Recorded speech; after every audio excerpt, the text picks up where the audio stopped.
नमस्कार, आप देख रहे हैं एनएमएफ न्यूज। आपके साथ मैं हूं नम्रता चौधरी। मध्य प्रदेश के छतरपुर में जिस तरीके से बुलडोजर चला, हाजी शाहजाद के घर पर गाड़ियां भी ध्वस्त कर दी गई, उसको लेकर सिर्फ मध्य प्रदेश ही नहीं बल्कि पूरे देश में अलग तरीके का माहौल देखा जा रहा है।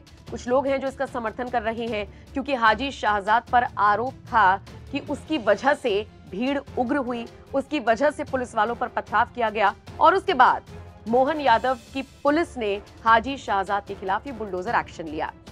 लेकिन इससे इतर कुछ ऐसे लोग हैं जिनको ये एक्शन बड़ा खल रहा है और इसमें ओवैसी जैसे नेता हैं जो बाकायदा नाम लेकर कह रहे हैं कि इस एक्शन को मैं कंडेम करता हूं।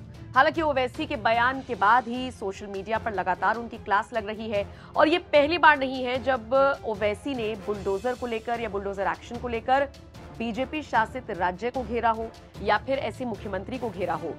बुलडोजर एक्शन से, एनकाउंटर एक्शन से हमेशा से ओवैसी को चिढ़ रही है और शायद इसीलिए जिस तरीके से बैक टू बैक 3 घटनाएं हुई हैं राजस्थान में, मध्य प्रदेश में और उत्तर प्रदेश में, माना यह जा रहा है कि ओवैसी ने एक तीर से 3-3 निशाने करने की कोशिश की है, लेकिन उल्टा वो फंस गए हैं। सोशल मीडिया पर तो ये तक कहा जा रहा है कि ओवैसी ने एक साथ बीजेपी के 3-3 मुख्यमंत्रियों से पंगा ले लिया और इसका खामियाजा अब उन्हें भुगतना पड़ रहा है। देखिए, राजस्थान के उदयपुर में एक हिंदू लड़के की चाकू से गोद कर हत्या कर दी गई थी, वो केस आपको याद होगा। मध्य प्रदेश के छतरपुर का मामला मैंने आपको बता ही दिया।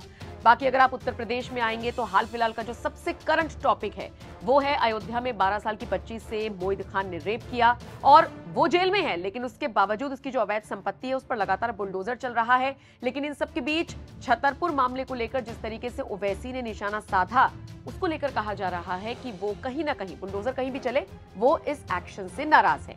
अब ओवैसी ने क्या कुछ कहा ये आपको आगे बताएंगे, लेकिन उससे पहले वो ट्रोल किस तरीके से हो रही है जरा ये जान लीजिए। एक यूजर ने ओवैसी को ट्रोल करते हुए लिखा, करोड़ों की हवेली में रहने वाला गरीब कैसे हो सकता है? गरीब लोग तो अपने परिवार का पेट पालने के लिए पूरे दिन मेहनत करता है, आम जनता तो राजनीतिक दल के मुद्दे पर यूं ही भावुक होकर पिस जाती है। एक यूजर ने लिखा, सबसे पहले तो इसे जेल में डाला जाए, भारत की भाषा को छोड़कर ये उर्दू में बात कर रहा है। तो वहीं एक और यूजर ने लिखा, बांग्लादेश के बारे में बोलो ओवैसी। अजय तिवारी नाम के यूजर ने लिखा, ये आदमी बांग्लादेश के बारे में कुछ नहीं कह रहा। तो वहीं बलराम कुमार नाम के यूजर ने लिखा, बांग्लादेश के हिंदू लोगों के ऊपर जुल्म पर भी बोलो ओवैसी। एक यूजर ने तो यहां तक लिख दिया, अगली बार तुम्हारा नंबर है। तो वहीं एक और यूजर ने लिखा, लोगों को भड़काकर पत्थरबाजी कराने की गलती कभी ना करना वरना अंजाम बुरा होगा। एक और यूजर लिखते हैं, अगली बार तुम्हारा नंबर है। देखा आपने ओवैसी को किस तरीके से ट्रोल किया जा रहा है। हालांकि ओवैसी ने इस पूरे घटनाक्रम को लेकर और बुलडोजर एक्शन पर क्या कुछ कहा, उनके बयान के साथ अब आपको छोड़े जा रही है। आप इस खबर को किस तरह से देखते हैं, कमेंट करके जरूर बताएं। मेरे अजीज दोस्तों और बुजुर्गों, 21 अगस्त के दिन जो वाकया छतरपुर मध्य प्रदेश में हुआ, मैं इसकी मजम्मत करता हूं। दोनों वाकयात की जो पथरमबाजी हुई पुलिस स्टेशन के पास और जिस बर्बरियत और जुल्म के जरिए इख्तिदार के इस घुमंड में डूबकर जो बीजेपी की वहाँ की सरकार ने हाजी शहजाद अली के घर को डिमोलिश किया, बुलडोजरों से ज़मीन दोस्त कर दिया और साथ ही साथ उनकी तमाम 3 कारों को भी बुरी तरीके से उसको डैमेज कर दिया, मैं इसका कंडेम करता हूँ।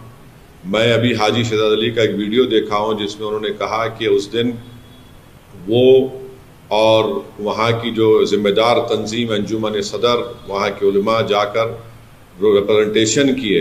किस बात का रिप्रेजेंटेशन किए कि एक मलून शख्स ने अपनी गंदी ज़बान के ज़रिए हमारे रसूल मोहम्मद सल्लल्लाहु अलैहि वसल्लम की शान में गुस्ताखी करने की कोशिश की।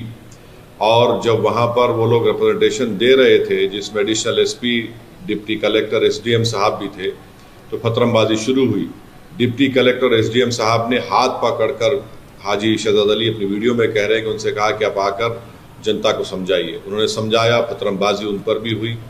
उसके बाद एक मंसूबाबंद तरीके से 20,000 स्क्वायर फुट पर बना हुआ ये घर, जिसका परमिशन है उनके पास, वो कह रहे हैं, उसको डिमोलिश कर दिया गया। अगर परमिशन नहीं भी था तो क्या वहाँ की अथॉरिटीज़ को ये जिम्मेदारी नहीं है कि वो सुप्रीम कोर्ट का जजमेंट है दिल्ली डिमोलिशन पर कि ड्यू प्रोसेस को फॉलो किया जाए? क्या उन्होंने नोटिस दिया? नहीं दिया। और फौरन बुलडोज़र के ज़रिए उनके घर को तोड़ दिया गया, ज़मीन दोस्त कर दिया गया। और उसके बाद वहाँ पर मध्य प्रदेश की छतरपुर की पुलिस चंद एलिज लोगों 21 को गिरफ्तार करके उनकी बेइज्जती करती है, रोड पर उनको चलाती है और उनके ज़बान से नारे लगवाती है। मैं ये कहना चाहूँगा कि सरकारें चलती हैं तो रूल ऑफ लॉ से चलती है, रूल ऑफ मॉब के ज़रिए नहीं। जो कुछ वहाँ पर हुआ रूल ऑफ मॉब के मुजाहरे हो रहे हैं और बीजेपी की सरकार को, बीजेपी के लोगों को बताना चाह रहा हूँ मध्य प्रदेश के कि आज इख्तिदार और सत्ता आपके पास है, कल आपके पास नहीं रहेगी। तो क्या जो सरकार आएगी जनता उनको हटाएगी तो क्या वो सरकार आपके जिम्मेदारों को उनके घरों को तोड़ दें बुलडोजर के जरिए, आपके चेहरों को काला कर कर आपको रोड पर परेड करवाएं? आप जो कुछ कर रहे हैं वो संविधान का वायलेशन है। नरेंद्र मोदी बहैसियत वजीर आजम, प्रधानमंत्री पार्लियामेंट में संविधान को चूमते हैं और चूमने का ड्रामा करते हैं और वहाँ पर बीजेपी की सरकार संविधान की धज्जियाँ उड़ा रही है। किसी के घर को डिमोलिश कर दिया जाता है, किस बुनियाद पर? क्या ये सिविलाइज सोसाइटी के मजाहरे हो रहे हैं? बल्कि हम ये देख रहे हैं कि एक state sponsored communalism Madhya Pradesh में किया जा रहा है, सिर्फ एक ही फ़िरक़े के खिलाफ। चाहे उनके घर को तोड़ दिया जाता है, कभी एनकाउंटर के नाम पर गोलियां मार दी जाती हैं। ये आखिर कब तक चलेगा? और मुझे यकीन है कि कोर्ट के पास ये मसला ज़रूर जाएगा, वहाँ के ज़िम्मेदारों ने बताया है और कोर्ट से इंसाफ होगा। जो सरकार डेमोलिशन के ज़रिए